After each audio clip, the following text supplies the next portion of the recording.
আকাশবাণী খবর পড়ছি পার্থপ্রতিম মিত্র। প্রথমে বিশেষ খবর। প্রধানমন্ত্রী আজ রোজগার মেলায় ভিডিও কনফারেন্সের মাধ্যমে সারা দেশে ৫১,০০০-এরও বেশি নবনিযুক্তদের হাতে নিয়োগপত্র তুলে দেবেন। আগামী ৩১ অক্টোবর নতুন দিল্লিতে মেরি মাটি মেরা দেশ প্রচার অভিযানের সমাপ্তি অনুষ্ঠানে প্রধানমন্ত্রী যোগ দেবেন। স্বরাষ্ট্রমন্ত্রী বলেছেন, নতুন ফৌজদারি বিচার ব্যবস্থা খুব শীঘ্রই কার্যকর হবে। ইসরায়েলি সেনা গাজা ভূখণ্ডে হামাসদের বিরুদ্ধে স্থলপথে তাদের আক্রমণের তীব্রতা বাড়িয়েছে। এশিয়ান প্যারা গেমসে ১০০টি পদক জয়ে দোরগোড়ায় ভারত। বিশ্বকাপ ক্রিকেটে আজ ধর্মশালায় অস্ট্রেলিয়া নিউজিল্যান্ডের এবং কলকাতার ইডেন গার্ডেন্সে নেদারল্যান্ড বাংলাদেশের বিরুদ্ধে খেলবে। আসছি বিস্তারিত খবরে। প্রধানমন্ত্রী নরেন্দ্র মোদী আজ রোজগার মেলায় ভিডিও কনফারেন্সের মাধ্যমে ৫১,০০০-এরও বেশি নবনিযুক্ত তরুণ তরুণীর হাতে নিয়োগপত্র তুলে দেবেন। দেশজুড়ে ৩৭টি স্থানে এই রোজগার মেলা অনুষ্ঠিত হবে। কেন্দ্রীয় সরকারের একাধিক মন্ত্রকের পাশাপাশি রাজ্য সরকার এবং কেন্দ্রশাসিত অঞ্চলগুলির বিভিন্ন দপ্তরে এই নিয়োগ হতে চলেছে। নতুন নিয়োগপ্রাপ্ত যুবারা কেন্দ্রীয় স্বরাষ্ট্র মন্ত্রক, রেল মন্ত্রক, ডাক বিভাগ, রাজস্ব ও উচ্চশিক্ষা সহ বিবিধ দপ্তরে কাজে যোগ দেবেন। উল্লেখ্য, নতুন কর্মসংস্থান সৃষ্টিকে সর্বোচ্চ অগ্রাধিকার দেবার প্রধানমন্ত্রীর অঙ্গীকার পূরণের লক্ষ্যে এই রোজগার মেলা একটি গুরুত্বপূর্ণ পদক্ষেপ। এই অনুষ্ঠান ভবিষ্যতে আরও কর্মসংস্থান সৃষ্টিতে অনুঘটক হিসেবে কাজ করবে। ভারতের যুব সম্প্রদায়ের ক্ষমতায়ন এবং জাতীয় উন্নয়নে তাদের অংশগ্রহণের সুযোগ করে দিতে রোজগার মেলার বিশেষ ভূমিকা রয়েছে বলে আশা করা যায়। প্রধানমন্ত্রী বলেছেন, সরকার 6G প্রযুক্তি ক্ষেত্রে ভারতকে অগ্রণী হিসেবে প্রতিষ্ঠিত করার লক্ষ্যে কাজ করছে। নতুন দিল্লির ভারত মণ্ডপমে গতকাল ভারতীয় মোবাইল কংগ্রেস 2023-এর 7ম সংস্করণের উদ্বোধন করে তিনি বলেন, প্রতিটি নাগরিকের কাছে 5G পরিষেবা পৌঁছে দেওয়ার প্রচেষ্টা ইতিমধ্যেই শুরু করেছে কেন্দ্র। দেশে 5G প্রযুক্তি চালু হওয়ার পর থেকে এ পর্যন্ত 4 লক্ষ 5G ভিত্তিক ব্রডব্যান্ড স্টেশন স্থাপন করা হয়েছে। এই স্টেশনগুলি দেশের 97% শহরে বিস্তৃত। মোট জনসংখ্যার 80%-এরও বেশি এর সুবিধা পাচ্ছেন। অত্যাধুনিক দ্রুতগতির মোবাইল ব্রডব্যান্ড পরিষেবার ক্ষেত্রে ভারত বিশ্ব র্যাঙ্কিংয়ে পূর্বের 118তম স্থান থেকে 43তম স্থানে উঠে এসেছে বলে শ্রী মোদী উল্লেখ করেছেন। প্রধানমন্ত্রী আগামী 31 অক্টোবর নতুন দিল্লির কর্তব্য পথে মেরি মাটি মেরা দেশ প্রচার অভিযানের সমাপ্তি অনুষ্ঠানে ভাষণ দেবেন। অমৃত কলস যাত্রার সমাপ্তি উপলক্ষে 766টি জেলার 7,000 ব্লক থেকে অমৃত কলস যাত্রীরা এই অনুষ্ঠানে অংশ নেবেন। স্বাধীনতার 75 বছর পূর্তি উপলক্ষে 2021 সালের 12ই মার্চ শুরু হওয়া আজাদি কা অমৃত মহোৎসবের 2 বছরের দীর্ঘ প্রচার অভিযানের সমাপ্তি এই অনুষ্ঠানের মধ্যে দিয়ে হবে।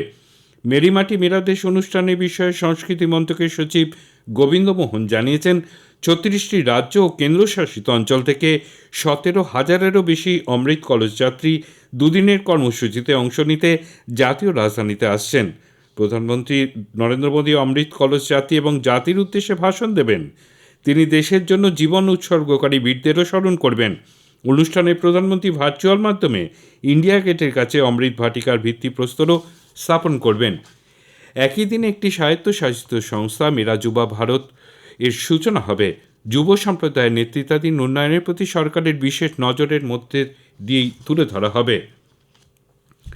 স্বাধীনতার অমৃত মহোৎসব উপলক্ষে মেরি মাটি মেরা দেশ কর্মসূচির আওতায় পশ্চিমবঙ্গের সমস্ত গ্রাম পঞ্চায়েত এলাকা থেকে সংগ্রহ করা মাটি আজ দিল্লির উদ্দেশ্যে রওনা হবে। এই উপলক্ষে গতকাল কলকাতা রাজভবনে রাজ্য স্তরের অনুষ্ঠানের আয়োজন করা হয়।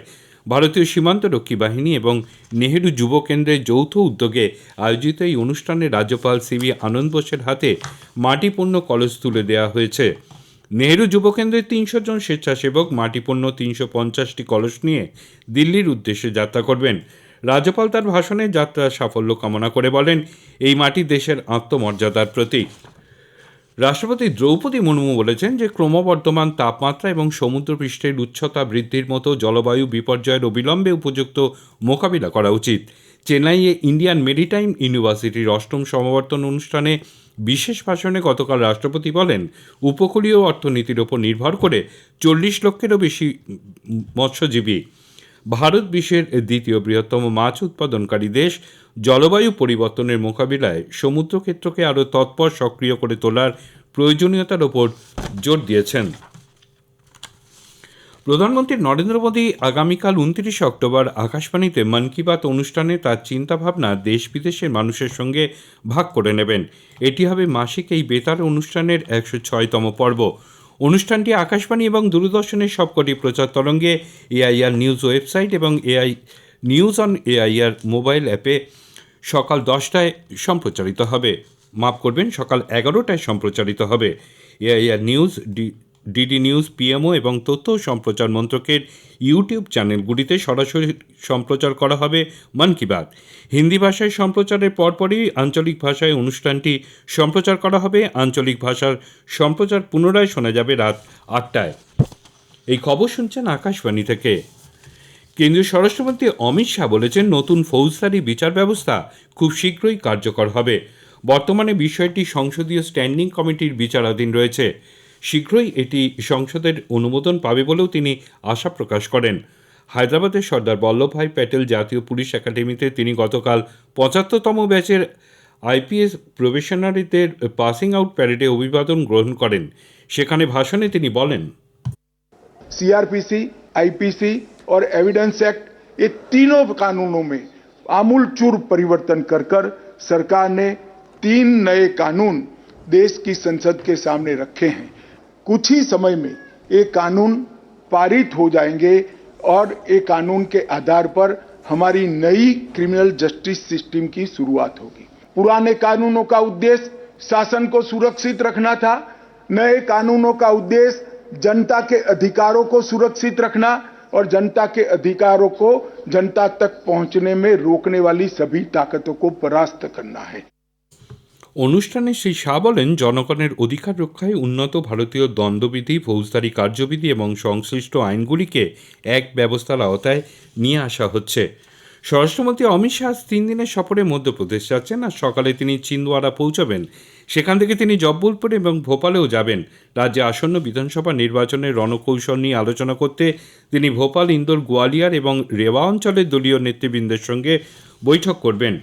মধ্যপ্রদেশে বিধানসভা নির্বাচনে গতকাল পর্যন্ত 1343 জন প্রার্থী মোট 1548টি মনোনয়নপত্র পেশ করেছেন। মনোনয়নপত্র পেশের শেষ দিন 30 অক্টোবর, সেগুলি পরীক্ষা করা হবে 31 অক্টোবর। আগামী 2রা নভেম্বর মনোনয়নপত্র প্রত্যাহারের শেষ দিন।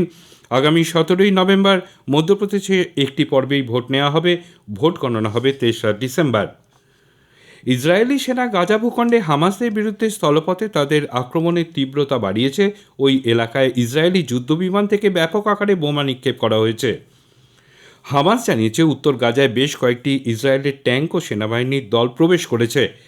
আইডিএফের পক্ষ থেকে গাজায় বাসিন্দাদের নিরাপত্তার স্বার্থে দক্ষিণ দিকে সরে যেতে বলা হয়েছে। প্রবল বোমা বর্ষণের কারণে প্যালেস্তাইনে মোবাইল ফোন পরিষেবা ও ইন্টারনেট বন্ধ হয়ে গেছে। এশিয়ান গেমসের পর প্যারা এশিয়ানেও 100টি পদক জয়ের দোরগোড়ায় ভারত। মোট 99টি পদক জিতেছে ভারত।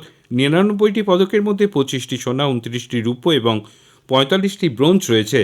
এর আগে 2018 সালে ইন্দোনেশিয়ায় অনুষ্ঠিত এশিয়ান প্যারা গেমসে ভারত 72টি পদক পেয়েছিল।